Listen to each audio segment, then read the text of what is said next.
رب العالمين والسلام على رسوله الكريم أما بعد أعوذ بالله من الشيطان الرجيم بسم الله الرحمن الرحيم إنا أعطيناك الكوثر فصل لربك وانحر إن شانئك هو الأبتر صدق الله العلي العظيم وصدق رسوله الكريم مسلم معزز وبركة সম্মানিত মুসলিম আসসালামু আলাইকুম ওয়া রাহমাতুল্লাহি ওয়া বারাকাতুহু। সম্ভবত আজকে শেষ জুমা কোরবানি খুবই ঘটে মনে হয় সম্ভব বুধবারে মনে হয় কোরবানি সম্ভবত চাঁদের যেভাবে বোঝা যাচ্ছে কিছু থাকে তাহলে আর কোরবানি এ পাশে আর জমা করা যাচ্ছে না। তাহলে আজকে জমার যথেষ্ট পরিমাণে একটা গুরুত্ব আছে। এক মজিব সাহেব সেই গুরুত্ব অনুযায়ী কথা বলেন, তাহলে সেটা গুরুত্ব, আর কথা না বলেন তাহলে তার গুরুত্ব নেই। এখন আমার ভাইরা, আমি তো বলে ফেললাম যে আজকে হয়তো যেভাবে মোবাইলে মানে প্রশ্ন আদি করেন, জিজ্ঞাসা করেন, তাতে করে মনে করছিলাম যে আজকে মসজিদে আগের ভাগে প্রচুর পরিমাণ লোক এসে যাবে, কিন্তু না, সেইভাবে লোক আসে নাই। যদিও লকডাউন খুলে দিয়েছে, তালা খুলে দিয়েছে, উন্মুক্ত করে দিয়েছেন, বাজারে প্রচুর পরিমাণ ভিড়, অথচ মসজিদে এখন পর্যন্ত লোক আসেনি। আর বারবার একটি মশলা বারবার বলতে হয়। কেন বলতে হয়? চারজনে এক মশলা জিজ্ঞাসা করছে চারবার, তাহলে আমার কবার হলো বুঝতে পারেন, আমার চারবার হলো না, আর ওদের কবার করে হলো একবার হলো। এইরকমভাবে একটি মশলা তিনবার চারবার পাঁচবার পাঁচজনে জিজ্ঞাসা করছে। এক মশলাই অন্তত ওকে 20 বার বলা হয়ে গেছে, অথচ 20 জনের একবার হয়েছে। এই হচ্ছে মুশকিল। তারা তো আত্মতৃপ্তি পাচ্ছে, আমরা একবার জিজ্ঞাসা করছি। তাহলে কথা বলবো একটু পরে।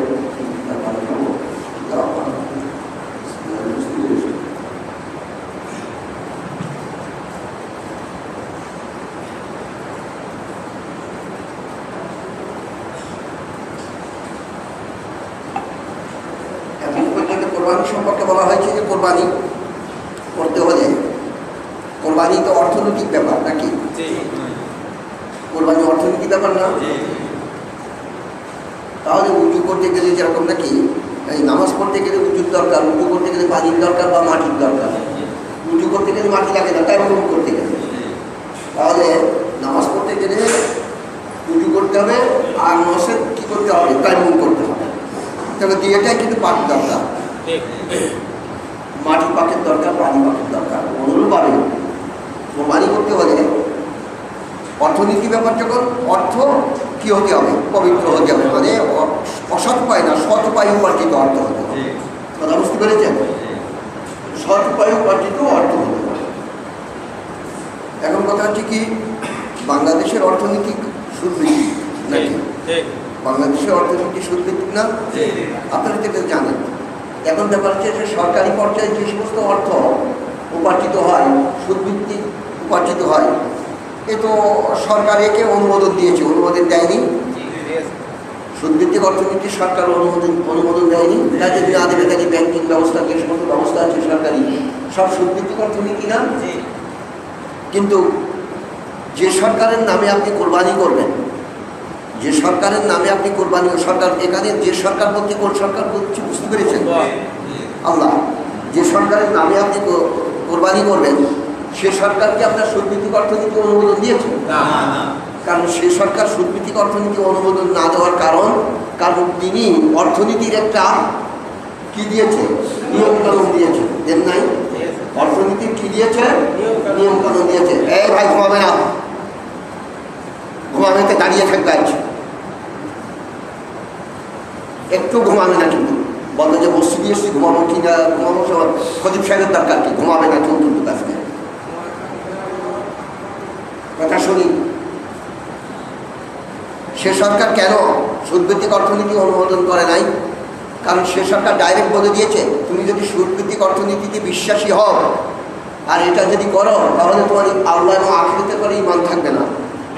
তাহলে আল্লাহ এবং আখিরাতের পরে ইমান না থাকলে সে লোক কি সত্যি মুসলমান থাকবে না? তাহলে তার কাছ থেকে তো কোরবানি নেওয়ার দরকার নেই। সে কোরবানি করবে কেন?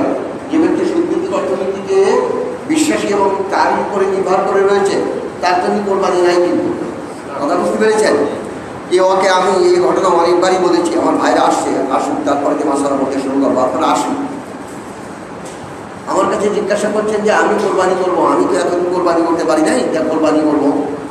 তখন আমি চিন্তা করছি যে ও কোরবানি করবে, কীভাবে কোরবানি করবে, ওর তো অর্থনীতি খুব ভালো না। পরে দিয়ে শুনলাম যে 5-7 বিঘে জমি তার বন্ধ করেছে, নিজে বন্ধ করেছে। আজকে কয়েক বছর আগে, এই 2-3-4 বছর, 2-3 বছর তো যেতেই পারছি না, 2-3 বছর 2-3 আমার ঈদগাহ ময়দানে আমি যেতে পারি না। আমি গরিবপুর ঈদগাহ ময়দান নামাজ পড়াতাম আর কি, তাতে যেতে পারলাম না। এবারও হয়তো যেতে পারবো না, মানে একটু সম্ভব। তো লকডাউন খুলে দিয়েছে, হয়তো যেতে পারবো কিনা বলতে পারি না। আমি বলছি যে তুই কীভাবে কোরবানি করবি? তা বলছি যে আমার এখন আল্লাহ তাআলা সচ্ছলতা দিয়েছে, তা কি, তা সেই পূজার কাজ করে আমি 4-5-7 বিঘে জমি বন্ধ করে রেখেছি। কীভাবে? এই নয়।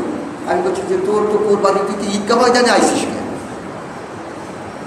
ঈদগাহ ময়দান কী করতে এসছিস? তা সেই দিন নামাজ পড়তি, এখন তো আমি নামাজ পড়ি, সব কিছু করি। তা এখন তো তুই নামাজ পড়বি, তার মানে শয়তান তো তোর আর দেখা দেবে না, তুই এখন বাবার ঈদগাহ আসিস।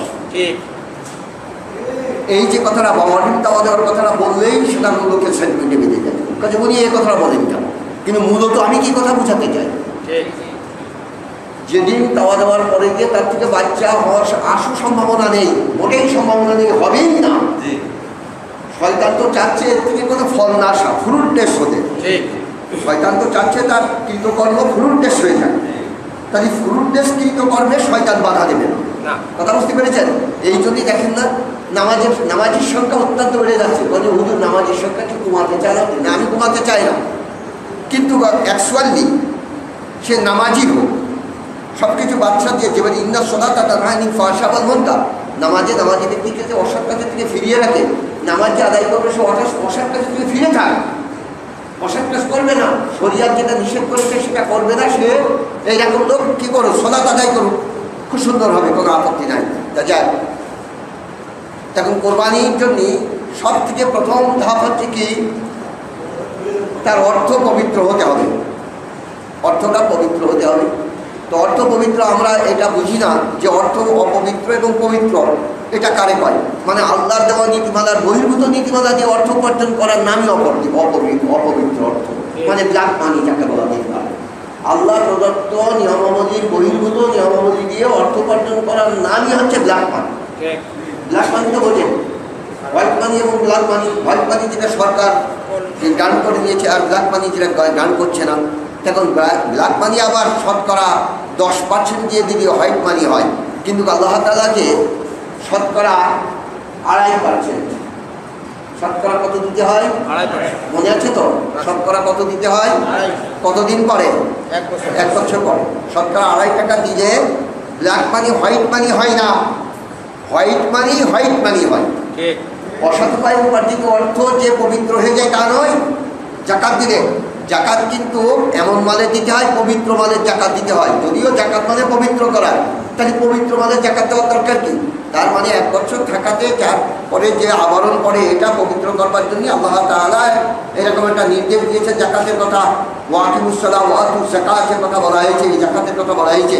রাসূলুল্লাহ সাল্লাল্লাহু আলাইহি ওয়াসাল্লাম বিশ্লেষণ করে দিয়েছেন, জাকাতের নিয়মাবলী বলে দিয়েছেন, কোন কাজে জাকাত দিবে এটা বলে দিয়েছেন। এখন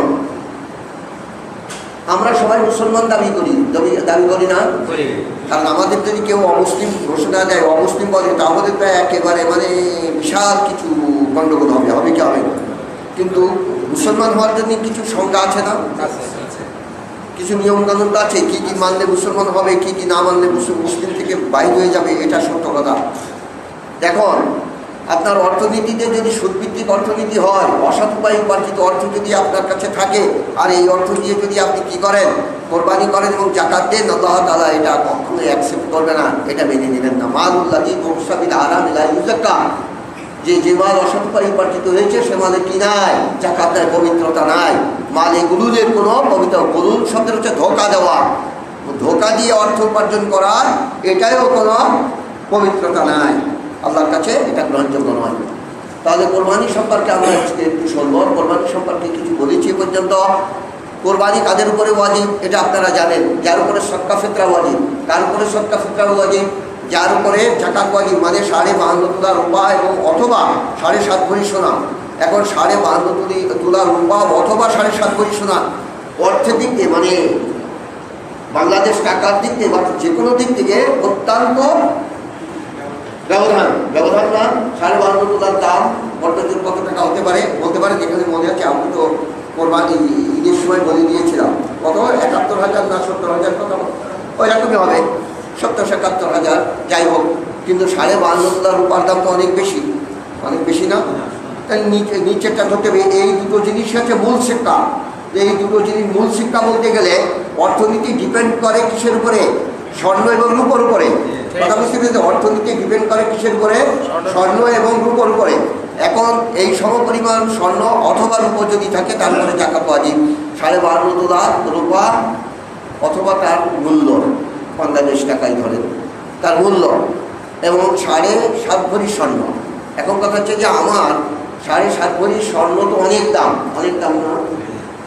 তাহলে আমার রূপা 12.5 তোলা রূপা দাম কম, 7.5 ভরি হিসাবে অনেক দাম কম। এখন একটা কথা আছে যে আমার রূপা মোটেই নেই, সোনা আছে 7 ভরি, তাহলে আমার করে জাকাত আসবে কিনা? এখন সোনা আছে 7 ভরি, রূপা মোটেই নেই, আপনার আলাদা কোনো টাকা আছে কিনা? এখন যদি টাকা কিছু থাকে 200-500 টাকা যদি থাকে তাহলে কিন্তু ওই 7 ভরিকে আপনার কী হবে? রূপো করে নিয়ে জাকাত এসে যাবে। কারণ শরিয়াত প্রণেতা বলেছেন যে স্বর্ণ যদি কিছু থাকে আর তার সঙ্গে যদি অল্প কিছু রূপো থাকে, স্বর্ণ বিক্রি করে রূপো করার পরে দিয়ে 12.5 তোলা রূপার দাম হলেই তখন জাকাত এসে যাবে। অথচ আর কোনো কিছুই নেই, শুধু 7 ভরি সোনা আছে, জাকাত আসে নাই। কিন্তু এই মশলাটা সহজ বটে, কিন্তু বোধগম্য হওয়া খুব মুশকিল। যে কেমন কথা, আমার কাছে 7 ভরি স্বর্ণ আছে, টাকা পয়সা কিছুই নাই, তাহলে জাকাত আসছে না।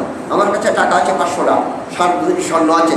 এখন 7 ভরি স্বর্ণ আর 500 টাকা এক করলেই দেখা যাচ্ছে 12.5 তোলা রূপার অনেক বেশি হয়ে যাচ্ছে। অথচ শুধু 7.5 ভরি, শুধু 7 ভরি স্বর্ণ থাকলে জাকাত আসছে না। শরিয়াত প্রণেতা এই কথা বলে দিয়েছেন।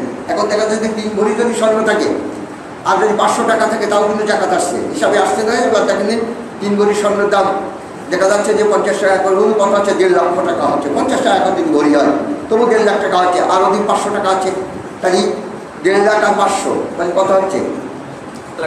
1,50,500। 1,50,500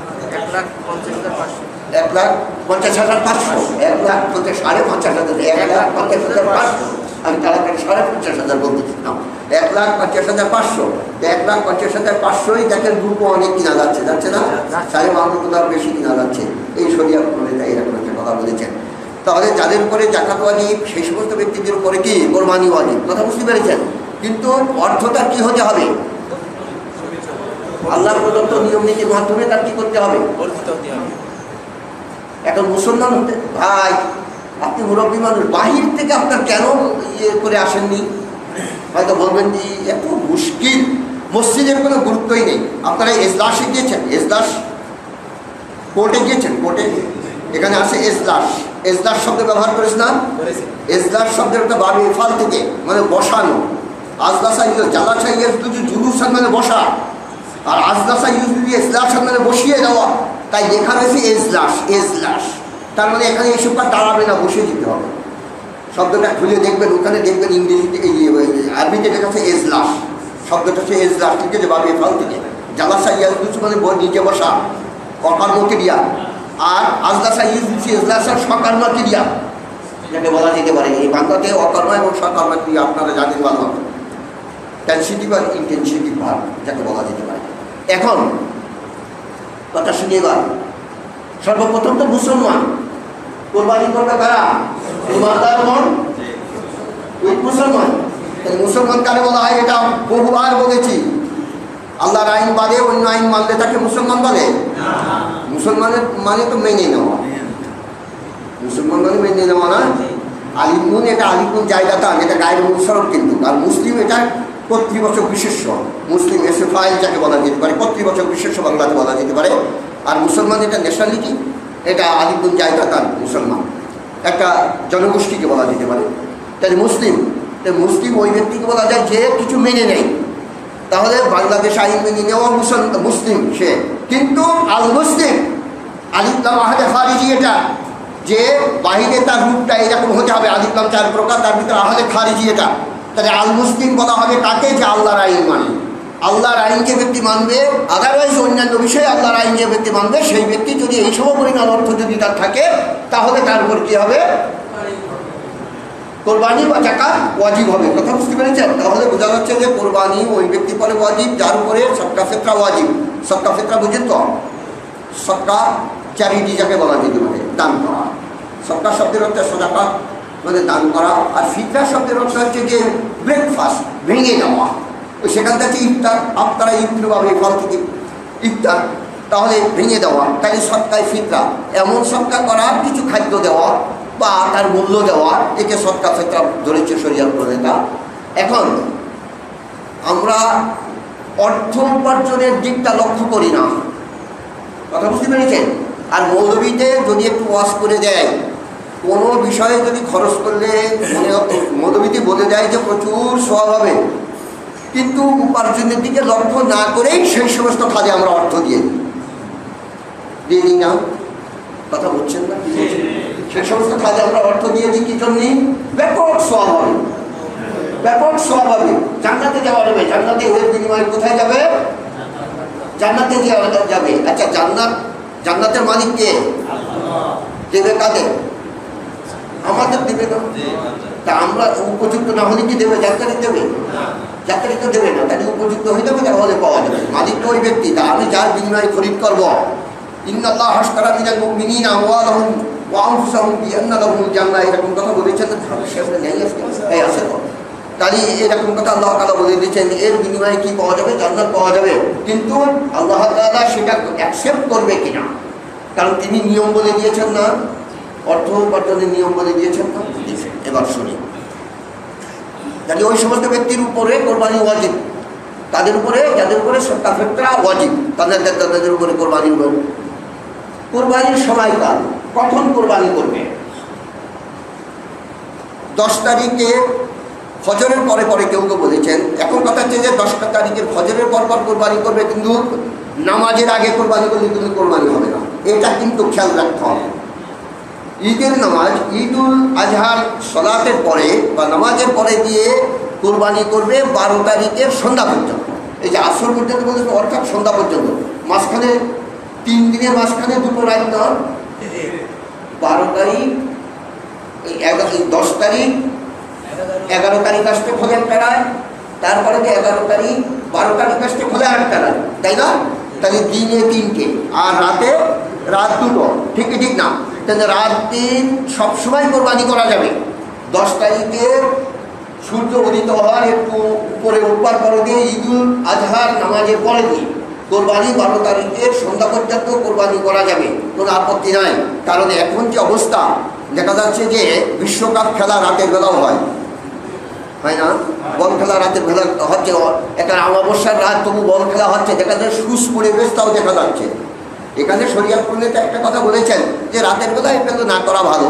কেন ভালো? হয়তো শীত কাটবে না, হয়তো অসুবিধা হবে, কোনটা অসুবিধা হয়ে যাবে, এই জন্যই বলেছেন যে রাতের বেলা না করা ভালো। এখনকার নতুন ব্যাপারে বলে দিয়েছেন যে না, এটা কোনো বিষয় না, এটা কোনো বিষয় না, যে একটা দিনের আলোর মতো দেখা যায়, রাতের বেলাও দেখা যায় না। আলো যদি সেরকম থাকে তাহলে কোরবানি কোনো অসুবিধা নাই।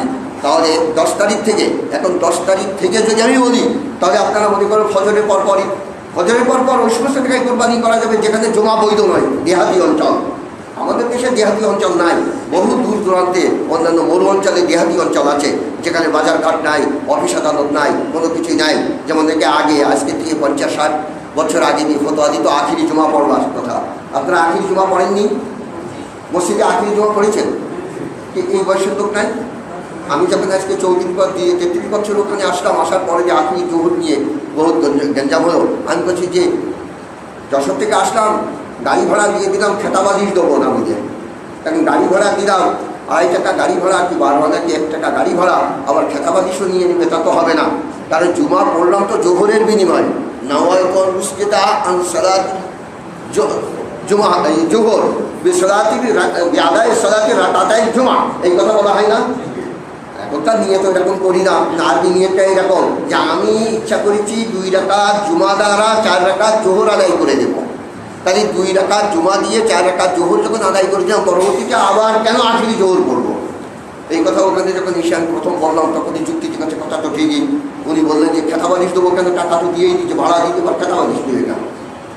কারণ 2 রাকাত তো করেই দিয়েছি 4 রাকাতের বিনিময়ে, তাহলে তো এটা দেবো না। তাহলে এখন কথা হচ্ছে কি, ফজরের পরে যখন নাকি কোরবানির নামাজ হয়ে যাবে, তাকে বকরা ঈদের নামাজ, ঈদ উল আজহার সলাৎ যখন আদায় হয়ে যাবে, কোনো কোনো 8টায় হচ্ছে, কোনো কোনো জায়গায় 9টায় হচ্ছে, ঈদ উল আজহার সলাৎ আদায়ের পরে দিয়ে কোরবানি করতে পারবে। কয় তারিখ পর্যন্ত? 12 তারিখের সূর্য অস্ত যাওয়ার আগ পর্যন্ত। এরপর যদি আরেকটা মশালা বলে দিই, সেটা মনে করলাম যে শেষে বলে দেবো, হয়তো মনে থাকবে না। আপনারা তাকবীরে তাশরিক পড়েন তো? তাকবীরে তাশরিক বোঝেন? তাকবীরে তাশরিক কি? আল্লাহু আকবার, আল্লাহু আকবার, লা ইলাহা ইল্লাল্লাহ, আল্লাহু আকবার, আল্লাহু আকবার, ওয়া লিল্লাহিল হামদ। এটা হচ্ছে তাকবীর। এবং তাহলিল আছে, লা ইলাহা ইল্লাল্লাহ, আল্লাহু আকবার, এটা হচ্ছে তাহলিল আছে, তাকবীর আছে, দুটোই আছে এর ভিতরে। কিন্তু তাশরিক কেন? শিরকুল শব্দের হচ্ছে যে সূর্যে কিছু দিয়ে শোকানো, দেয় এনিথিং উইথ সান, মানে কিছু শুকানো কোনো বস্তু সূর্যে ফেলে দিয়ে শোকানো। এখন তো ফ্রিজিং, এখন তো যারা হসপিটালে গিয়েছেন দেখেন মাঝহাবে, ওখানে আছে মাঝহাব মানে চলার রাস্তা, আর যা এখানে জবহুল মাসবাহ যাকে বলা যায়, যেখানে জবে করে মেনাতে, বাবাজি গিয়েছেন, জন মানুষ হয়তো যেতে পারে, আমি গিয়েছিলাম ওখানে, আমি জবে করেছি ও জায়গায়। ওরা ছুড়ে একেবারে সব কিছু ফেলে দিয়ে শুধু গোশ ফ্রিজিং করছে, ফ্রিজ করছে সবসময়। এখন আর রোদে শুকায় না। হুজুর আকরাম সাল্লাল্লাহু আলাইহি ওয়াসাল্লামের জমানায় বা তারপরে যে যতদিন পর্যন্ত ফ্রিজ আবিষ্কার হয় নাই, ততদিন পর্যন্ত কি করা হয়েছে, গোশ শুকানো হতো। এখনো পর্যন্ত আরবে বহু জায়গাতে গোশ, শুকনা গোশ, এই যে কুরুসের ভিতরে অধিকাংশ শুকনা গোশের কথা যে পাওয়া যায়, আগে যে ইতিহাস পাওয়া যায়, শুকনো গোশ শুকিয়ে রেখেছে। এখন তার শিখ শব্দের হচ্ছে যে শুকানো, রোদে ফেলে শুকানো। এই 9 তারিখের ফজর থেকে নিয়ে 9 তারিখের ফজর, কথা বুঝতে পেরেছেন, 9 তারিখ পর্যন্ত আরফা, ইয়মে আরফা যাকে বলা যেতে পারে, যেদিনকে হাজী সাহেবরা ওখানে কি হয়, আরফার ময়দানে জমা হয়, সেদিনকে আমাদের এখানে থাকে, সেদিন আমাদের থেকে ইয়মে আরফা, আরফা থেকে না ইয়মে তারবিয়া থাকে, ওকে ইয়মে তারবিয়া বলা হয়। তারবিয়া মানে 8 তারিখকে ইয়মে তারবিয়া বলে, আর ওখানে যখন 10 তারিখ আমাদের তখন ইয়মে আরফা হয়, কথা বুঝতে পেরেছেন। চাঁদের একদিনকে ব্যবধানে, একদিন এক পাশ হবে না। ওনারা তো 9 তারিখে সূর্য ওঠার পরে দিয়ে যে সূর্য অস্ত যাওয়া পর্যন্ত আরফার ময়দানে উকুবে আরফা কি ফরজ না? উকুবে আরফা কি ফরজ না? 3 ফরজ, হজের যে কয়েকটা ফরজের ভিতরে 3টে ফরজের ভিতরে উকুবে আরফা না, একটা হচ্ছে এহরাম, একটা হচ্ছে তৌফিকে আরাফা, আর একটা হচ্ছে উকুবে আরফা। এই উকুবে আরফা 9 তারিখে, কেউ কেউ রোজাও রাখে আর কি, আমাদের দেশে এটা আরফার দিনে রোজা রাখে। তাহলে ওখানকে উকুবে আরফা যেদিন হয় আমাদের ইয়মে তারবিয়া হয়, আর ওদের যেদিনকে জিলহজ হয়, মাসের 10 তারিখ হয়, সেদিনকে আমাদের উকুবে আরফা হয়। সেই আরফার ফজরের নামাজ থেকে নিয়ে একবার 13 তারিখের আসর পর্যন্ত কি করবে, আল্লাহু আকবার, আল্লাহু আকবার, লা ইলাহা ইল্লাল্লাহ, আল্লাহু আকবার, আল্লাহু আকবার, ওয়া লিল্লাহিল হামদ, ফরজ নামাজের পরে দিয়ে। এখানে কিন্তু সুন্নাতের কথা বলা হয়েছে, জামাতে মুস্তাহাব্বার কথা বলেছেন কেউ, তো বেশিরভাগে এটা পড়া, একবার পড়া ওয়াজিব, জামাতে মুস্তাহাব্বা। আর ব্যক্তিগতভাবে যখন নাকি নামাজ আদায় করবে তারা ইচ্ছা করলে পড়তে পারবে। ব্যক্তিগত নামাজ আদায় করলে তাদের উপরে ওয়াজিব না, মেয়েদের উপরে ওয়াজিব না, তারা কি করবে, পড়লে পড়তে পারে, আল্লাহু আকবার, আল্লাহু আকবার, লা ইলাহা ইল্লাল্লাহ, আল্লাহু আকবার, আল্লাহু আকবার, ওয়া লিল্লাহিল হামদ পড়তে পারে, কোনো আপত্তি নাই। কিন্তু যারা জামাতে নামাজ পড়বে, মুকিম যাকে বলা যেতে পারে জামাতে মুস্তাহাব্বা, মানে মুকিম, মুসাফির নয়, মুকিম ব্যক্তিরা যখন নাকি জামাত করে নামাজ পড়বে তখন সালাম ফেরাবার পরে দিয়ে কি করবে, আল্লাহু আকবার, আল্লাহু আকবার, লা ইলাহা ইল্লাল্লাহ, আল্লাহু আকবার, আল্লাহু আকবার, ওয়া লিল্লাহিল হামদ বলবে। এটা যদি ইমামের যদি মনে না থাকে মুক্তাদিরা বলবে, মানে ব্যক্তিগতভাবে প্রত্যেকেরই ওয়াজিব। যখন যদি আপনারা পড়ে ফেলবেন তখনই আর কি ইমাম সাহেব হয়তো পড়ে ফেলবেন, তোমার ইমাম হয়তো খেয়াল নাও থাকতে পারে, এরকম হতে পারে, আপনারা পড়ে নেবেন। একবার পড়া কি সুন্নাত, কথা বুঝতে পেরেছেন, পড়া তো ওয়াজিব, একবার পড়বে আর কি, আল্লাহু আকবার, আল্লাহু আকবার, লা ইলাহা ইল্লাল্লাহ, আল্লাহু আকবার, আল্লাহু আকবার, ওয়া লিল্লাহিল হামদ। আচ্ছা যান, তাহলে কোরবানির সময় কতক্ষণ পর্যন্ত আপনারা বললেন, জিলহজের এই 10 তারিখ থেকে নিয়ে কয় তারিখ, 12 তারিখের একেবারে সন্ধ্যা 8 বাজে, সূর্য ডুবার 8 পর্যন্ত, 3 দিন হচ্ছে না, 3 দিন মনে থাকে। মুসাফিরের উপরে কোরবানি ওয়াজিব না, মুকিম ব্যক্তির উপরে কোরবানি ওয়াজিব, কথা বুঝতে পেরেছেন। মুসাফিরের উপরে কোরবানি ওয়াজিব না, এখন যদি মুসাফির যদি সেখানে যে কোরবানি করে ভালো কথা, কিন্তু এই 3 দিনের ভিতরে যদি মুসাফির ধনী ব্যক্তি ফিরে আসে তার উপরে কোরবানি অজীবে যে কোরবানি করতে হবে। তার কথা বুঝতে পেরেছেন কি বলেছি? আচ্ছা ঠিক আছে। এখানে বলা হচ্ছে নামাজের পরে কোরবানি করবে। হুজুর আকরাম সাল্লাল্লাহু আলাইহি ওয়াসাল্লাম একজন সাহাবী এসে বলছেন যে আমি আগে কোরবানি করে গোশত বিলিয়ে দিয়েছি, তুমি এ করলে কেন? বলছেন যে সাধারণ এখানে যে সমস্ত লোক আছে তারা গরিব মানুষ, আর ব্যাপার হয়েছে কি কোরবানির পরে দিয়ে যখন সবাই কোরবানি করবে তখন তো এরা গোশত অনেক পাবে, তাহলে আমার গোশতটা খুব সুন্দরভাবে খাবে না, মানে আনন্দ সহকারে এরা খাবে না। তাই আমি কী করেছি, কোরবানি করে গোশত আগেই দিয়ে দিয়েছি, তারা যাতে নাকি ঈদের নামাজ পড়তে যেতে পারে আমার কোরবানির গোশতে, যাতে আনন্দ সহকারে খেয়ে যেতে পারে, তৃপ্তি সহকারে হাদিসের ভিতরে আছে এটা। হুজুর আকরাম সাল্লাল্লাহু আলাইহি ওয়াসাল্লাম বললেন যে না, তোমার কোরবানি হয় নাই, তুমি দ্বিতীয়বার কোরবানি করো। এর দ্বারা বোঝা যাচ্ছে যে নামাজের পরে কোরবানি করবে, এই হাদিসটা আছে। আচ্ছা ঠিক আছে। এখানে রাতেও কোরবানি করা যাবে, একটু আগে দিয়ে আমি বলে দিচ্ছি। কোরবানির সময় করবার সময় যে ইন্না সালাতি ওয়া নুসুকি ওয়া মাহইয়ায়া ওয়া মামাতি লিল্লাহি রাব্বিল আলামিন আলা উমিরতু বিযালিক, এগুলো বলা প্রয়োজন নাই। বিসমিল্লাহ আল্লাহু আকবার বলে জবে করে দিলেই হয়ে যাবে। কথা বুঝতে পেরেছেন? যে কোরবানি করছি বিসমিল্লাহ আল্লাহু আকবার, এটা ব্যক্তিগত নিজে। আর যদি কোনো ব্যক্তির তরফ থেকে কোরবানি করে দেয়, প্রথমত শুনি এখনো পর্যন্ত আমাদের এখানে বা আমাদের দেশে রেওয়াজ আছে কার নামে কোরবানি হবে, কার নামে কোরবানি হবে। ওমা বিল্লাহ বিহি আলা গায়রিল্লাহ আসলে কোরআনের ভিতরে কোনো আল্লাহ বাদে কোনো বস্তু বা কোনো ব্যক্তির নামে যদি জকাত দিয়ে যদি কোরবানি জবে করা হয়, এই বস্তু খাওয়া বৈধ নয়। তাই খাজা বাবার নামে যদি কী করে দেওয়া হয়, জবে করে বলে না, খাজা বাবা জবি করে দেয় না অনেক সময়, বধূ দেওয়ানের নাম করে জবি করে দিল, বধূ দেওয়ানের এখানে গিয়ে জবি করে দিল, অনেক সময় এরকম দেয়। খবরদার খবরদার, এরকম করলে কিন্তু এই বস্তু খাওয়া বৈধ নয়, হারাম হয়ে যাবে কিন্তু একদম। ওমা বিল্লাহ বিহি আলা গায়রিল্লাহ ওমা বিল্লাহ বিহি গায়রিল্লাহ, এরকম শব্দ দুটো আয়াত আছে এরকম। আচ্ছা যাক, হাতের সাইকুল্লাহ থাকতে বেশি ভালো তো। আচ্ছা কথা শুনি, তাহলে এরকম করবে না। যদি কোনো ব্যক্তি কারোর তরফ থেকে কোরবানি করে দেয় তাহলে সে বলে দেবে অমুকের তরফ থেকে আমি আল্লাহর রাস্তায় কোরবানি করে দিয়েছি বিসমিল্লাহ আকবার, মনে মনে বলবে। অত আরবিতে বলতে হবে না বাবা, আমরা আরব দেশের লোক না, আল্লাহ বোঝে না, না দোভাষী ডাকবে, আল্লাহ মনে দোভাষী রেখেছে নাকি? সব ল্যাঙ্গুয়েজ আল্লাহর না। এই পৃথিবীতে যত ল্যাঙ্গুয়েজ আছে, এই ল্যাঙ্গুয়েজ বাদিকে আল্লাহ আর কোনো ল্যাঙ্গুয়েজ যদি ওর থেকে যদি নতুন একটা ল্যাঙ্গুয়েজ তৈরি হবে তাই তো বোঝা মুশকিল হবে নাকি? এরকম কিছু কখনোই নয়, কখনো ওনার সাধ্যের বাইরে কিছুই নাই পৃথিবীতে। কথা বুঝতে পেরেছেন? তাহলে সবগুলোই বোঝেন উনি, বোঝেন না? আচ্ছা ঠিক আছে। যদি কেউ মুখে বলতে পারে ইন্না সালাতি ওয়া নুসুকি ওয়া মাহইয়ায়া ওয়া মামাতি লিল্লাহি রাব্বিল আলামিন, এরকম যদি আনা উমিরতু বিযালিক, এরকম কথা যদি ব্যক্তিগতভাবে বলে তাহলে ভালো কথা। আর যে ব্যক্তি কোরবানি করে দেবে ও একটু বেশি করে বলতে যে ইন্না সালাতি এরকম বলবে না, ইন্না সালাতাহু যদি একজনের হয়, আর যদি মহিলার তরফ থেকে ইন্না সালাতাহা, আর অনেক লোকের তরফ থেকে যদি ইন্না সালাতুহুম ও নুসুকাহুম ও মাহইয়াহুম ও মামাতাহুম লিল্লাহি রাব্বিল আলামিন, এরকম বলবে। এটা দোয়া হয়ে গেল কোরআনের মাইয়াশমাউ বিল কোরআন, কোরআনের সঙ্গে সম্পর্ক এটা।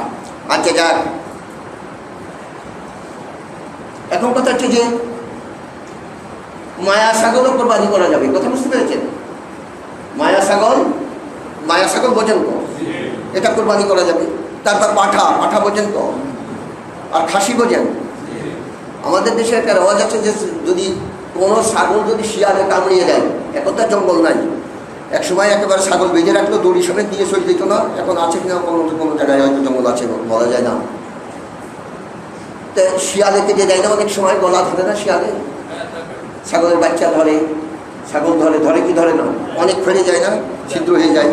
সাধারণ মৌলবীরা ফতোয়া দেয় যে শিয়ালে ধরেছে ওটা আর কোরবানি হবে না। আচ্ছা বলেন তিনি, শিয়ালে ছিদ্র করে দেয়, তার যে এই যে সেদন দাঁত আছে, এই যে দাঁত ফুটে যায়, আচ্ছা দাঁতের বেষ্টনী বেশি না ঋষির ছুরির আঘাতটা বেশি?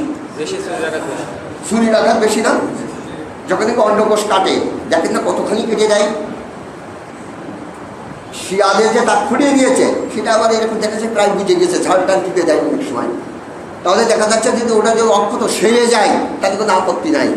শিয়ালে কামড়িয়ে দেওয়ার পরে দিয়েও খাসি যদি পূর্ণাঙ্গের ভালো হয়ে যায় তাহলে কোরবানি করা অসুবিধা না। যেমন নাকি ঋষিতে পাঠার অন্ডকোষ কেটে দিয়েছে, দেওয়ার পরে তাকে খাসি করা হয়েছে, এই খাসি কোরবানি করবার সম্পর্কে বলা হয়েছে। অন্যান্য দেশে কিন্তু পাঠা কোরবানি করে, আপনারা দেখেছেন কিনা জানি না। অন্যান্য দেশে দেখবেন পাঠা কোরবানি করে, তারা ছোট ছোট এরকম পাঠা কোরবানি করে, খাসি খুব কমই মিলে।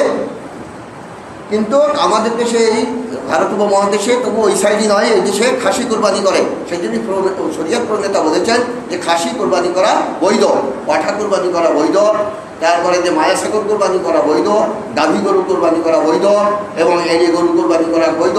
খাসি গরু কোরবানি করা বৈধ মানে যাকে দামড়া গরু বলি আমরা, খাসি গরু দামড়া গরু না, দামড়া গরু কোরবানি করা বৈধ, এগুলো বৈধ আর কি, এই কথা বলছে। কিন্তু ছোট পশু এবং বড় পশু সম্পর্কে অনেক কথা আছে, এর সময়কাল সম্পর্কে কথা আছে। ছোট পশুর সময় 1 বছর 354 দিন, 365 দিন নয়। 1 বছর কয় দিনে? কারণ আরবি মাস 29 আর 30-এ হয়, আরবি মাস 29 আর 30-এ হয়। তাহলে 6 মাস হয় 29 আর 6 মাস হয় 30। কথা বুঝতে পেরেছেন? তাহলে কতদিন হচ্ছে? যদি 12 মাসে যদি 30 হতো 360 দিন হতো, তার থেকে 6 বাদ দিয়ে দেন, তাহলে কতদিন হচ্ছে? 54 দিন। তাহলে 354 দিন পুরে যাওয়ার পরে দিয়ে 355 দিন হয়ে যাওয়ার পরে দিয়ে এই ছাগল কি করা যাবে? কোরবানি করা যাবে। কথা বুঝতে পেরেছেন? 365 দিন লাগবে না। আরবি এবং ইংরেজি মাসের থেকে বাংলা এবং ইংরেজি মাসের থেকে আরবি মাস কতদিন কম? না, 11 দিন, 11 দিন কম। ওদের 65 না, আর 6, 5 আর 6 11 না। সোলার আর লোনার মাসের ব্যবধান হচ্ছে 11 দিন। আচ্ছা, ঠিক আছে। ছোট পশুতে কিন্তু একজনের পক্ষের থেকে একটা।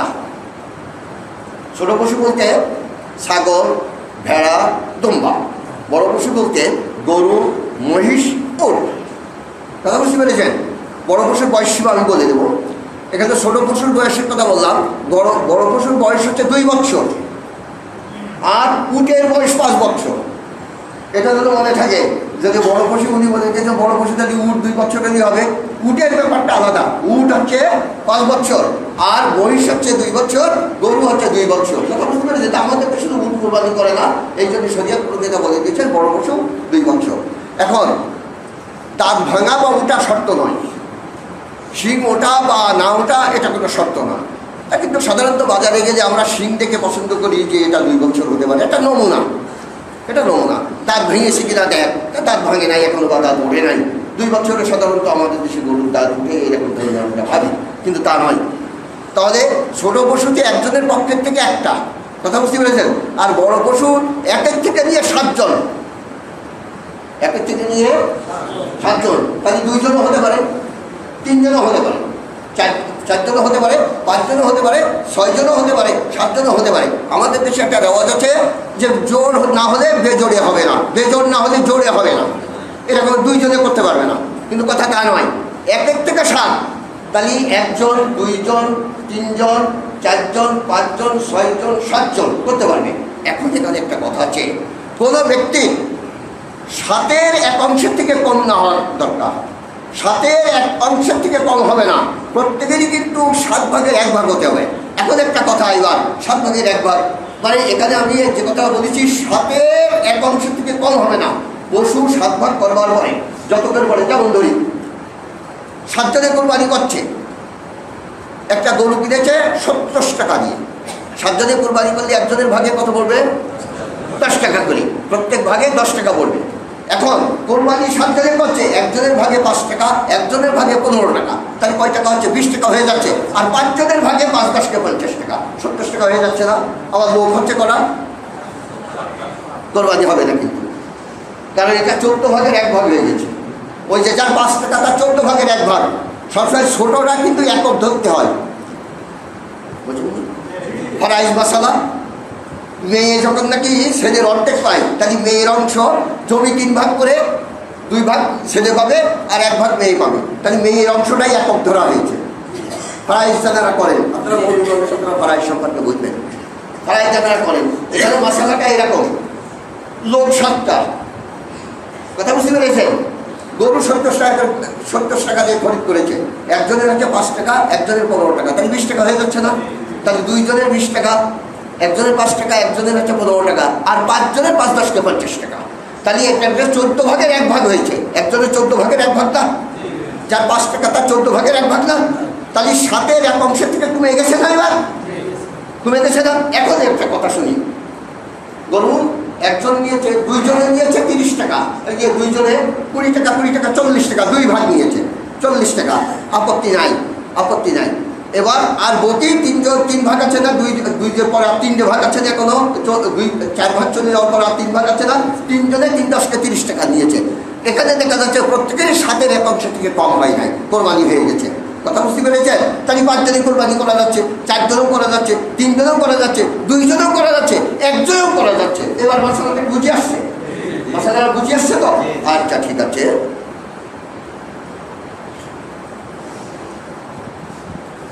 আচ্ছা, এখানে দ্বিতীয়বার আবারও লেখা হয়েছে। আচ্ছা, এখন একটা করা হচ্ছে যে একজন ব্যক্তি গরু খরিদ করতে গিয়েছে, অনেক সময় যায় না, টাকা থাকলে যাই যা কিনে নিয়ে আসি, কিন্তু গরু খরিদ করবার সময় সে চিন্তা ভাবনা করেছে যে শরিক তো নেব, কিন্তু শরিকও জুটে গেছে, বকে আর 6 জন জুটে গেছে, তাহলে এখানে কিন্তু ধনী গরিব সবাই সমান। আর বকে 6 জন জুটে গেছে বা শরিক জুটে গেছে, আপত্তি নাই। কন্যার শরিক নেবে না, 5 জন করুক আর 4 জনে করুক, আপত্তি নাই, শরিক জুটে গেছে, শরিক সবাই মিলে গরু খরিদ করতে গিয়েছে, খুব সুন্দর কথা। এখন একজন ব্যক্তি একাই একটা গরু খরিদ করেছে, খরিদ করবার পর দিয়ে সে যদি নিয়ত করে আমি ভাগিদার পেলে কি নেব, ভাগুরে নেব, ভাগিদার পেলে ভাগুরে নেব, 70 টাকা নিয়ে কেউ একটা গরু ক্রয় করেছে, করবার পর যে ক্রয় যখন করেছে তার আগে গিয়ে নিয়ত করেছে, মনে মনে বলেছে, ইচ্ছা করেছে যে আমি কি করব, ভাগুরে পেলে কি করব, ভাগ নেব। এখন এখানে ধনী গরিব সবাই সমান। এখন যদি ধনী ব্যক্তিতেও এই নিয়ত করে, আপত্তি নাই, আর যদি গরিবেও যদি এই নিয়ত করে, আপত্তি নাই। ভাগ নেওয়ার নিয়ত করেছে, আরে ভাই জামা কাপড় বাইরে খুলে আসেন,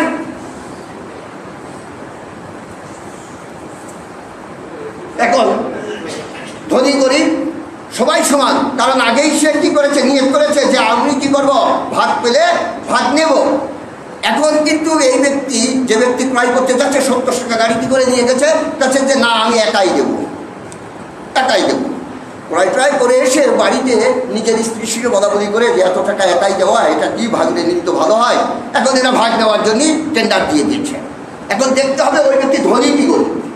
এখন যদি ওই ব্যক্তি ধনী হয় তাহলে কিন্তু ভাগ নিতে পারবে, কারণ তারপরে 1 ভাগ দিলেই যথেষ্ট। আর যদি গরিব হয় গোটাটাই তার দিতে হবে, কারণ কেন সে নিজের উপরে চাপিয়ে নিল, তার উপরে তো কোরবানি ওয়াজিব ছিল না। আপনারা যে এখানে সে জামা কাপড় খুলছে, একটু শুনিয়ে যান মশলা। আবার ওকে বলি, গরু কোরবানি করবার জন্য 7 জনই উদ্যত হয়েছে, 7 ভাগে করবে, ভালো কথা। একজন ব্যক্তি কোরবানি করতে যাচ্ছে, গরু ক্রয় করতে যাচ্ছে, 70 টাকা থেকে গরু ক্রয় করেছে, সে মনে মনে চিন্তা করেছে যে আমি ভাগুরে পেলে কি করবো, ভাগিদার নেব।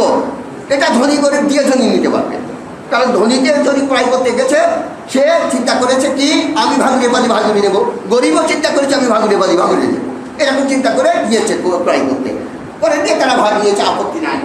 আর একজন ব্যক্তি ক্রয় করতে গিয়েছে, নিজেই কোরবানি করবে, 70 টাকা দিয়ে ক্রয় করে নিয়েছে, নিয়ে আসার পর দিয়ে চিন্তা ভাবনা করেছে কি করা, এত টাকা, এটা তো অসম্ভব কথা, তা ভাগ নেওয়া যাবে। এখন এখানে কথা হচ্ছে যে যে ক্রেতা সে ব্যক্তি যদি গরিব হয় তাহলে কিন্তু ভাগ করে নিতে পারবে না, কারণ তারপরে নিজের উপর ওয়াজিব করেছে, একেবারে সম্পূর্ণটাই তাকে দিতে হবে। আর যদি ধনী হয় সে ভাগ করে নিতে পারবে, কারণ একটা করলে তার ওয়াজিব আদায় হয়ে যাচ্ছে, কারণ কি জন্যই সে ঘাড়ে করতে গিয়েছে। আপনারা আরো হাসবেন, মাছটা বলবো তো দেখবেন। আচ্ছা ঠিক আছে,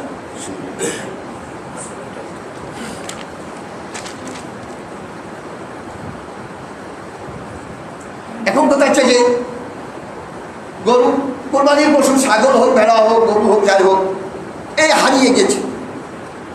কোরবানির পশু কি হয়েছে, হারিয়ে গেছে, অনেক সময় হারিয়ে যায় না, এই 3 দিনে খুঁজে পাওয়া যায় নাই। এখন এখানে হচ্ছে দুটো হুকুম, একটা হচ্ছে যে ব্যক্তি কোরবানি করবে, একটি ব্যক্তি যদি গরিব হয় তাকে হারিয়ে গেলে পুনর্বার তার ক্রয় করে কোরবানি করা তার জন্য ওয়াজিব না, দরকার নাই, সে যদি না দেয় কোনো আপত্তি নাই। আর যদি ধনী হয়, যদি হারিয়ে যায় তার আর একটা কি করতে হবে, ক্রয় করে তার ওয়াজিব আদায় করতে হবে। এখন দেখুন, যখনই কি হয়েছে, ধনী ব্যক্তির কোরবানি পশু হারিয়ে গেছে, যাওয়ার পরে দিয়ে সে ক্রয় করে আর একটা দিতে হবে, দেওয়া ওয়াজিব। গরিব ব্যক্তিরও হারিয়ে গেছে, কিন্তু তার দেওয়া অজিত না। কথা বুঝতে পেরেছেন? কিন্তু গরিব ব্যক্তি ক্রয় করে কোরবানি করে দিয়েছে, হঠাৎ করে গরু সেই ছাগল পাওয়া গিয়েছে। এখন কিন্তু হুকুম দুই রকমের। গরিব ব্যক্তির ওটাও কিন্তু কোরবানি করা লাগবে, ধনী ব্যক্তিও একটা আদায় হয়ে গেছে, এটা দেওয়া লাগবে না। তার মানে হচ্ছে এই যে সে কেন এটা ঘাড়ে করেছে, কথা বুঝতে পেরেছেন? সে কেন এটা ঘাড়ে করেছে। এখন আরেকটি মশালা শোনেন, 3 দিনের ভিতরে একজন ব্যক্তি কোরবানি করতে পারে নাই, পশু ক্রয় করা হয়ে গেছে, ধনী গরিব যাই হোক না কেন, 3 দিনের ভিতরে কোনো কারণবশত সে কি করতে পারে নাই, কোরবানি করতে পারে নাই।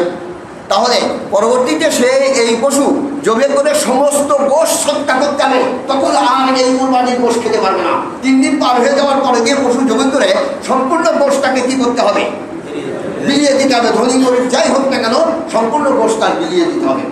আর হয়তো একজন ধনী ব্যক্তি কোরবানি করতে পারে নাই, পশুও খরিদ করতে পারে নাই, এই 3 দিনের ভিতরে কোরবানি করতে পারে নাই, পশুও খরিদ করতে পারে নাই, 3 দিন পার হয়ে গেছে, ও ব্যক্তির উপরে কোরবানি তো আছে। পরবর্তীতে সে কি করবে, মধ্যম সাইজের একটা পশু ক্রয় করে, বা মধ্যম সাইজের একটা পশুর দাম সম্পূর্ণ সব গরিবের দিতে হবে, ধনী ব্যক্তির দেওয়া যাবে না। কথা বুঝতে পেরেছেন? পরবর্তীতে মধ্যম শ্রেণীর একটা পশু ক্রয় করে জমে করে ধনী ব্যক্তিদের দেওয়া যাবে না। কোরবানির গোশ সম্পর্কে আমি বলবো যে কোরবানির গোশের হুকুমটা কি বলে দেবো একটু পরে। ধনী গরিব, হিন্দু বৌদ্ধ মুসলিম খ্রিস্টান দুটো কোরবানি বাদে সমস্ত কোরবানির গোশ খেতে পারবে, আর বেশি মশালা বলে দেবো।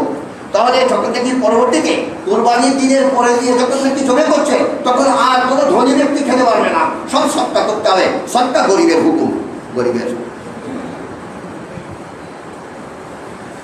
এখন মায়া পশু যখন জবে করবার হুকুম আছে, তাহলে মায়া পশুর পেটে তো বাচ্চাও থাকতে পারে। অনেক সময় বলে না যে গাই গরু জমিকে দিলাম, একটা রাস্ত বাচ্চা বেরিয়ে একটা ধরপর বাচ্চা, এটা হয় কি হয় না? এই মশালাটা শুনলে আপনারা করবেন যে ইসলাম এমন একটা জঘন্য, এই যাকে জনিন বলা হয়, জনিন মানে গোপন, গোপন জনিন শব্দ সেখানে হচ্ছে জিন। যে হুজুর তো হওয়ার কবিরাজ, কিন্তু কথা তা নাই। জিন মানে গোপন, যে জিনিস দেখা যায় না। ফালাম্মা জান্নাল লাইল, জান্নাত আছে না, ওই জান্নাত শব্দ সেখানেই আছে, দেখবেন ইব্রাহিম বলছেন। আচ্ছা যাক, তাহলে আজকে দেখি যদি পশু জমি করবার পর দিয়ে বাচ্চা যদি বাইর হয়, এখন যদি বাচ্চা যদি জীবিত বাইরে হয়, ওটা জবে করে ইচ্ছা করলে আপনারা খেতে পারবেন, বা গোশের সঙ্গে মিলিয়ে দিতে পারবেন, এগুলো সৎকা করে দিতে পারেন, কোনো আপত্তি নাই, খাওয়া বৈধ আছে এটা। আচ্ছা যদি মারা যায়, এখন মৃত্যু বস্তু তো খাওয়া যায় নেই, কিন্তু শরীয়ত প্রধানতা বলছে জাকাওয়াতু উম্মিহি জাকাওয়াতুহু, তার মায়ের জমি ওর জমি। কত মশলা ওদিকে দরকার নেই। আচ্ছা পশু বয়স, এখন যদি পশু কোরবানি করবার পশু কিনবার সময় দেখবে যে সে অন্ধ কিনা, যদি অন্ধ হয় তাহলে কোরবানি করা জায়েজ নেই। কথা বুঝতে পেরেছেন? যদি অন্ধ হয় তাহলে কোরবানি করা জায়েজ নেই। আচ্ছা, এখন পশু ক্রয় করবার সময় অনেক সময় দালালরা এই জায়গায় ধরে নখ দিয়ে দাঁত দেখিয়ে দেয়, এইটা তো সব কয়টা দাঁত আছে, এরাও দেখিয়ে দেয় না ইদ্রিস ভাই অনেক সময়। এখন আপনারা দেখে দেবেন পশুর দাঁত আছে কিনা। কথা বুঝতে পেরেছেন? সম্পূর্ণ দাঁত পড়ে গেলে এই পশু কোরবানি করা বৈধ নয়। আচ্ছা, কোনো পশু জন্মগতভাবেই কি নাই, শিং নাই, আছে না এরকম পশু? নেরামন্ডু ছাগল পাই না অনেক সময়, জন্মগত সূত্রেই যদি শিং না থাকে এরকম পশু কোরবানি হবে, কারণ শিং খাওয়া যায় না। কথা বুঝতে পেরেছেন? কিন্তু জন্মগত সূত্রে যদি কান না হয় তাহলে কিন্তু চোখে কোরবানি হবে না, কারণ কানে খাওয়া যায়। বলছি ই মৌলবী কত বড় ইয়ে, আমার কাছে একটু জিজ্ঞাসা করছে যে ভাই আমি তাড়াতাড়ি যাচ্ছি, তো বলছে যে কোরবানি আমরা কী করবো? তাছাড়া তুমি আপনি খাবেন, আচ্ছা যে এই জন্যই তোমার কথা কেউ শোনে না। আমি হেসে বাক পেরে পড়েছি, কথা তুমি হাসছো কেন? এটা তোমার একটা কথা জিজ্ঞাসা করতে, আরে ভাই চামড়া খাওয়া যায়, এখন তো ভাত যেখানে সেখানে আছে, আপনারা জানেন না। মরু বেদুইনরা যে পশু জমি করে পুড়িয়ে যখন খাচ্ছে, চামড়াও খাচ্ছে। আচ্ছা যা হয় ও সমস্ত কথা। এখন কানের 3 অংশ যদি কেটে পড়ে যায়, অনেক সময় গরু যদি একটু বেয়ারা হয়, কানে একেবারে নতুন দড়ি দিয়ে কানে শিঙি প্যাঁচ দেয় না, ও লাফালাফি করে কান কেটে গেছে বা কান ফেলে চলে গেছে, যদি 3 অংশ যদি কেটে পড়ে যায়, এই পশুর কোরবানি হবে না। করে রাখবেন, কিন্তু খুব সাবধান কিন্তু। তাহলে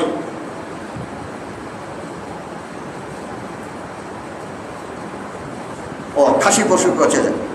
এখন দেখা যাচ্ছে যে পশু খরিদ করেছে, খরিদ করার পরে দিয়ে এমন দোষ বেরিয়েছে যে দোষে কোরবানি হবে না। আচ্ছা না, হয়তো ভুলবশত এরকম করেছে। এখানে গরিবের জন্য ছাড়, গরিব যদি ওই রকম একটা পশু খরিদ করে, একটা ছাগল খরিদ করেছে, দেখা গেছে এখন আর কোরবানি হবে না এই পশুতে, কিন্তু তার জন্যই হবে, কোনো আপত্তি নেই। ধনী হলে ওটা বাদ দিয়ে আর একটা ক্রয় করে দিতে হবে। এবার আসি, পশু যদি খোঁড়া হয় তার হুকুম কি? খোঁড়া বলতে কি আপনারা মনে করবেন না যে হয়তো কি হয়েছে, ঘুরে হয়েছে, তা নয়। খোঁড়া, এখানে খোঁড়া বলা হয়েছে প্রত্যেকটা পশুর পরে কয়টা পা, ঠিক তো? এখন হাঁটার সময় 4 পায়ে ভর দিয়ে হাঁটে কেউ কেউ, আবার কেউ কেউ 3 পায়েও ভর দিয়ে হাঁটে না, ঢাকটাস ঢাকটাস করতে যায় না। মারা যেখানে আর কোন মানে রক্ত পিটিয়ে দেওয়া, যে জায়গাতে জমে করবে ওই জায়গায় যদি হেঁটে যেতে পারে, চতুর্থ পায়ে যে পায়টায় অসুবিধা, একটু একটু যদি সাহারা লাগায়, মানে একটু একটু টেক লাগিয়ে যেতে পারে, তাহলে যাই হবে। আর যদি টেনে যায়, অনেক সময় দেখা যায় যে 3 পা দিয়ে এরকম করতে করতে আর 1 পা টানতে টানতে যাচ্ছে, এটা কিন্তু কোরবানি হবে না। কথা বুঝতে পেরেছেন? আর পশু যদি এইরকম বিষ, যে দেখা যাচ্ছে তার মগজে শুকিয়ে গেছে, একেবারে মানে গোশ একেবারেই নেই, এইরকম পশু কোরবানি হবে না। আচ্ছা, যা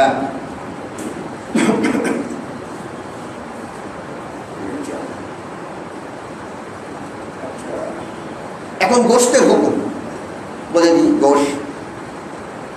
গোশত নিজে খাবে, অপারকে দেবে, গরিব মিসকিনকে দেবে। আমাদের দেশে রেওয়াজ আছে 3 ভাগ করে, 3-এর 1 অংশ মিসকিনের, 1 অংশ কার, আত্মীয় স্বজনের, 1 অংশ নিজের। আমার কাছে বহুবার বাসাটা জিজ্ঞাসা করেছেন, চৌগাছা হোটেল আছেন তো?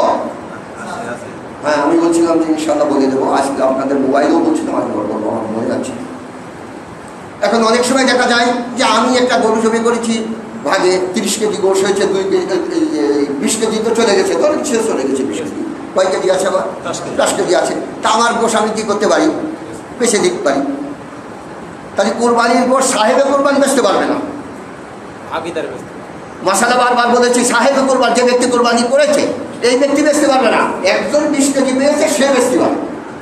একজন দানের গোশ 20 কেজি পেয়েছে, আমি যে মশালা বলি 40 ঘর ওর কাছে প্রাণে 39 ঘরের ব্যক্তিরা কি করেছে, কোরবানি করেছে। একজন ব্যক্তি গরিব, ওই গরিব ব্যক্তি প্রত্যেকেই 1 কেজি করে দিয়েছে। তাহলে বলেন দিন গোশ কার বেশি হয়েছে? 39 আর বেশি হয়েছে না?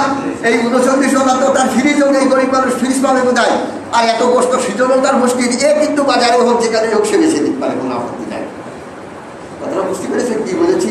তাহলে সাহেবে কোরবানির গোশ বেচতে পারবে না, কিন্তু যে ব্যক্তি কোরবানির গোশ ধরেছে বা পেয়েছে এই ব্যক্তি বেচতে পারবে। তাহলে যদি বলা হয় কোরবানির গোশ বেচা যাবে না, তাহলে ওই বেচারা মুশকিলই পড়ে যাবে না? 39 কেজি পাওয়া বেচারা মনে যাবে না যে আমি এখন করবো কি?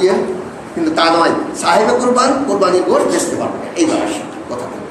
এখন হচ্ছে কি, আমাদের দেশে অনেক সময় দেখা যায় বহু লোক খাদ্যে জনের দাম কম দেয়, তাই না? সাধারণত না খাওয়া জনের দাম একরকম, খাওয়া জনের দাম আরেকরকম। না ভাই, একবেলা খেতে দিয়েছি, তোর একটু কাজ তো একটু কম হবে, মানে টাকা কম নিবি, আর নাই কাজ একটু বেশি করে দিবি, এরকম কাজ। তাহলে দেখা যাচ্ছে যে লাগিন যাদের খেতে দেওয়া হয়, কোরবানির গোশ দিয়ে তাদেরকে খেতে দেওয়া যাবে না, কারণ কোরবানির গোশও তার ভিতরে বিক্রি। মশলাটা সুন্দর করে শুনি, এই মশলাটা বহুবার বলেছি। চৌগাছা মসজিদে প্রথম যখন এসে বলি, তখন সাধারণ মৌলবীরা দারুণভাবে রেগে গেছে আমার পরে, মানে বড় বড় আলেমরাও রেগে গেছে। কারণ পরের সুদের খেতে দেওয়া যাবে না, একটা কথা হলো। আমার বাড়িতে 2টো পরের ছেলে আছে, দেখা যাচ্ছে যে সাধারণত জোন এখন দেখা যায় যে 300-400 টাকা করে একটা জোন। তাহলে 400 টাকা হলে 3-4 12,000, 1 মাসে 12,000 হচ্ছে না? 1 মাসে তো 12,000 হচ্ছে, 1 মাসে 12,000 আছে, কিন্তু ওরে আমি রাখছি 6,000 দিয়ে, 6,000 দিয়ে রাখছি। তার খেতে দিই, 3 বার খাই, 3 বার হোক 1 বার হোক, যাই হোক, আমি তার খেতে দিই এবং তার থাকা জায়গা দিয়ে দিই। আচ্ছা বলেন নি, তাহলে 12,000-এর জায়গায় 6,000, আর 6,000-এ এইগুলো বেছে দিয়েছি না আমি? খাওয়া দাওয়া, তেল দাওয়া সব কিছু এই 6,000 ভিতরে বেছে দিইনি? তাহলে কোরবানির গোশ দিয়ে তার খেতে দিচ্ছে, তাহলে 6,000 ওই বেশি তো টাকার ভিতরে চলে যাচ্ছে না ওই গোষ্ঠের টাকা? কথাটা বুঝতে পেরেছেন? এখন কথা হচ্ছে যে কোরবানির গোশত যে লাগিয়ে জোরের যে আপনি খেতে দেবেন না তা নয়, আপনি খেতে দেবেন, তাকে কিছু পয়সা দিয়ে দেবেন, ওই দিনকে তরকারি দাও। আবার কেউ কেউ বলতে পারেন যে আমি ওই দিনটা আলাদা একটা তরকারি দিলাম, আমার গোশত দিলাম, কিন্তু বলা বলি রয়েছে যে আমার হাড়ির মূলই যা চলবে মূলই বলিস, কিন্তু আপনারা আবার এগিয়ে যাবেন না, কিন্তু যেমন হাড়িতে যা চলবে তাই খাবে। আমার হাড়িতে যদি একদিনকে শরীরের শাক জুটেছে ভালো কথা, জামাই এসে বিরিয়ানি তৈরি করেছে, ওইদিকে বিরিয়ানিটা পাও না, একদিনকে শরীরের শাকটা খাচ্ছে, ওইদিকে সে শরীরের শাকটা খেয়েছে, একদিনকে বিরিয়ানি খাচ্ছে, সেদিকে আমরা বিরিয়ানি খাচ্ছি, ওরে সেই বিরিয়ানি, তাহলে ওটাও বিক্রি, শরীরের শাক বিক্রি, বিরিয়ানি বিক্রি, গোশ বিক্রি, সব বিক্রি, গড়ে মিলিয়ে তার 6,000 টাকা আমি কম দিয়েছি নাকি, তাহলে গোশ বিক্রি হয়ে যাচ্ছে না। এখন বাড়ির কাজের লোক, তাদেরকে কিন্তু আপনি শ্রমের বিনিময়ে, খাদ্যের বিনিময়ে শ্রম আছে না অনেক সময়, এখন তো আর নেই। পান্তা ভাতের আমানি নিতে এসে মালসা পর্যন্ত মাটির তৈরি যেটা ফিরে যেত, যে একটু দিয়ে দিশালে মা একটু লবণও দিত, যে শুধু আমানি দিতে দেয়, দুটো ভাত দিয়ে একটু লবণ দিয়ে, ও এসে ধুয়ে পরে কাজ করা শুরু করে দিয়েছে। তাহলে এই সমস্ত লোকের আপনি দেবেন, ভালো কথা, দিয়ে কি করবেন, কিছু পয়সা দিয়ে দেবেন। কথাটা বুঝতে পেরেছেন? আর কাউকে খেতে দিয়ে জন্য তাকে থাল মাজিয়ে নেবেন না। আপনি খেতে দিয়েছেন, থাল মাজিয়ে নেবেন না। থাল মাজানোরও কিন্তু উজরত আছে, উজরত পর্যন্ত দাম আছে, মজুরি আছে না। এই থাল কয়টা ধুসনি কেন, তুই খেয়ে যে কোরবানির গোশত নিয়ে খেয়েছে, তাকে থ্রেট করছে যে এই থাল কয়টা ধুসনি কেন, মুশকিল আছে, কিন্তু ও থাল ধরে না। আচ্ছা যান, এখন কোরবানি দুই প্রকার, একটা হচ্ছে কোরবানি আছে এমনি কোরবানি, আর একটা হচ্ছে মান্নত কোরবানি। আপনি মান্নত করেছেন যে আমার এই কাজটা আমার ছেলে বিদেশে গেছে, আল্লাহ যদি করোনা যদি না হয়, ভালোভাবে যদি ফিরে আসে, আমি একটা কোরবানি করবো, একটা পশু কি করবো, কোরবানি করবো। এটা মান্নত হয়ে গেছে, আপনার ছেলে ফিরে এসছে। মান্নতে মাউফা বলা হয় আরবিতে, ওয়াফাত থেকে মাউফা, যে মান্নতটা পুরো হয়েছে, মানে আল্লাহ পুরো করে দিয়েছেন, আপনার ইচ্ছাটা পুরো করে দিয়েছেন। এখন আপনার ছেলে ফিরে এসছেন, আপনার কোরবানির সময় আপনি কোরবানি করছেন একটা পশু, এই কোরবানির পশু আপনি খেতে পারবেন না, আপনার ছেলেগুলোও খেতে পারবে না, এটা ধনী মানুষই খেতে পারবে না, এটা গরিব মানুষই খাবে। কথা বলছি। আরেকটা কোরবানি আছে কি, ওসিয়াত কোরবানি। আপনার বাবা বলে গেছেন ইন্তেকালের সময় যে বাবা আমার এই অর্থ দিয়ে গেলাম, এর থেকে তুই একটা কোরবানি আমার তরফ থেকে করে দিস, এটা হচ্ছে ওসিয়াত কোরবানি। ওসিয়াত কোরবানির গোশও কিন্তু মান্নত কোরবানির গোশের মতো খেতে পারবেন না। কিন্তু তাই আপনাদের কাছে আমার বিশেষ অনুরোধ, যে সমস্ত জায়গাতে কোরবানির গোশ নিজের এক অংশ তুলে নিয়ে এক জায়গায় করে দিয়ে গরিবের ভিতরে বিতরণ করেন, এগুলো কিন্তু খেয়াল রাখবেন, এটা মান্নত কোরবানি না এটা ওসিয়াত কোরবানি, এগুলো কিন্তু খেয়াল করবেন আপনারা। আরেকটা কথা আপনাদের কথা বলে দিই, আর জটিল আরেকটা মশলা বলবো, একটু বলেন।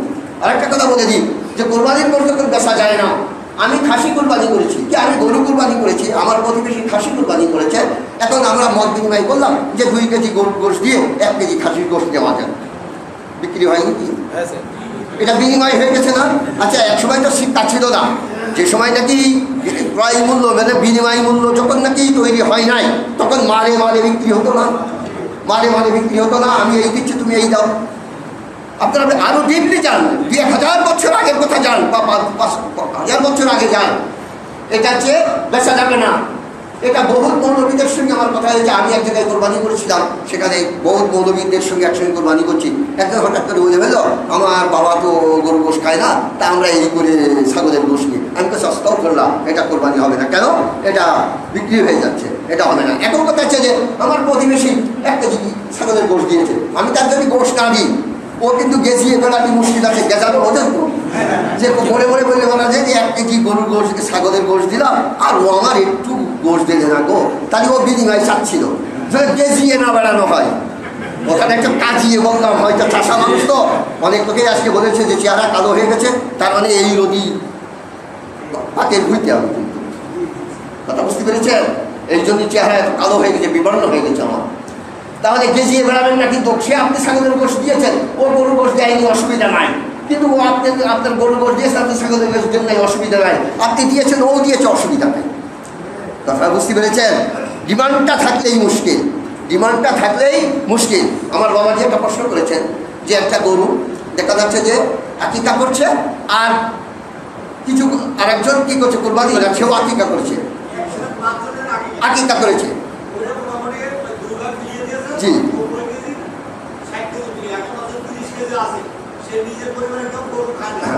সেও বেচতে পারবে না। মনে গেছিল। আর গরুতে আকিকা হবে কিনা এটা সম্পর্কে আগে জানতে হবে।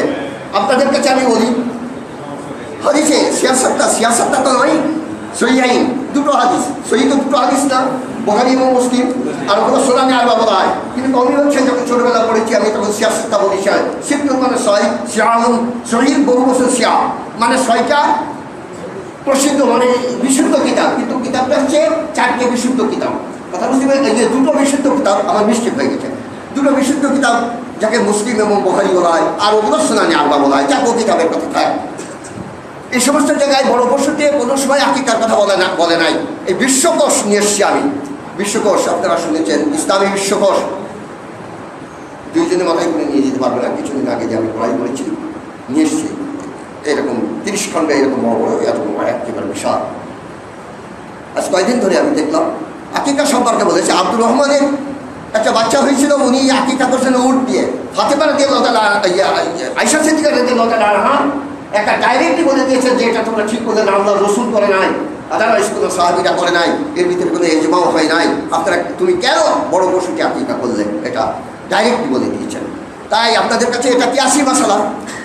হানাফি মাযহাবে যে বহু কিতাবে এগুলো আছে, হয়তো আপনারা বলবেন যে ওই এখানে কিতাব দাঁড়িয়ে আছে, সামান্য বেশ খুলে দেখবেন যে পশুতে কুরবানি হয় ওই পশুতে আকিকা হয়, তাহলে মশি হয়, গরুতে হয়, উটে হয়। কিন্তু আমি যে কথা বলছি বড় পশুতে আকিকা হুজুর কাম সাল্লাল্লাহু আলাইহি ওয়াসাল্লাম করেন নাই, সাহাবীরা করেন নাই। আব্দুর রহমান ওনার ছেলের জন্য আকিকা করেছিলেন, ফাতেমা বলছে আয়েশা যখন কন্টেস্ট করেছিলেন। এটা একেবারে পরিষ্কার আপনারা দেখবেন বিশ্বকোষ খুলে হাদিসটা দারুণভাবে দেখবেন আপনারা। বিশ্বকোষ যাদের কাছে আছে, পাওয়া যায় না বিশ্বকোষ, মনে হয় অজিত রহমান সাহেবের বিশ্বকোষ আপনাদের কাছে দিয়ে গেছে, মনে হয় ইসলামী বিশ্বকোষ এখানে দিয়ে গেছে, মনে হয় দিয়ে যেতে পারে, ওনার কাছে ছিল বিশ্বকোষ, ইসলামী বিশ্বকোষ। আচ্ছা যাক, তাহলে আপনারা বড় পশুতে আকিকা করতে যাবেন না, আপনারা ছোট পশুতে আকিকা করবেন। কিয়াসি মাসালা হানাফি মাযহাবে এটা কিয়াসি মাসালা। কিয়াস ওকে বলা হয় যে অনুমান করা। যখন হাদিসে যেটা আছে, যেটা হুজুর কাম সাল্লাল্লাহু আলাইহি করেছেন, এটা যখন পাওয়া যাচ্ছে সাধারণভাবে এটা আমরা করতে চাচ্ছি কেন? কিন্তু আমি বলছি না জোর করে, মৌলবীরা তো গলার টুটি ধরবে আমাকে, আমি ভয় পাচ্ছি না। আমি কিন্তু আপনাদেরকে বলে দিচ্ছি এই কথাটা যে হানাফি মাযহাবে বহু কিতাবে এগুলো আছে, কিন্তু তার পেছনে কোনো দলিল নাই, হাদিস নাই তার পেছনে। কথা বুঝতে পেরেছে? বলতে পারবেন না আব্দুর রহমানের একটি হাদিস আছে, কিন্তু আয়েশা প্রোটেক্ট করেছে, একটি হাদিস আছে আমি দেখেছি এটা।